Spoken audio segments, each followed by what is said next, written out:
আপনি কি একবার ভেবেছেন যে আপনার জন্ম যদি কোনো কাফের অথবা মুশরিকের ঘরে হতো, কোনো হিন্দু অথবা বৌদ্ধের ঘরে হতো, কোনো খ্রিস্টান অথবা কোনো ইহুদির ঘরে হতো, কোনো নাস্তিকের ঘরে যদি আপনার জন্ম হতো, আপনার পিতামাতা যদি আল্লাহ বিদ্রোহী অথবা আল্লাহ দ্রোহী হতেন, তাইলে আপনি মুসলিম হওয়ার কি কোনো সম্ভাবনা ছিল?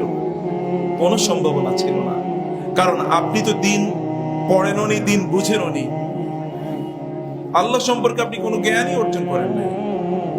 আল্লাহকে দেয়ার মতো কোনো জ্ঞান, আল্লাহ সুবহানাহু ওয়া তাআলাকে বোঝার মতো কোনো জ্ঞান আপনার নাই, আল্লাহকে দেয়ার মতো কোনো সময়ও আপনার হাতে নাই।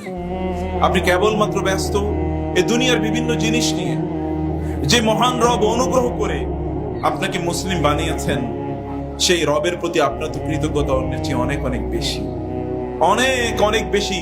সে রবের প্রতি আপনার কৃতজ্ঞতা হওয়া দরকার। আলহামদুলিল্লাহ।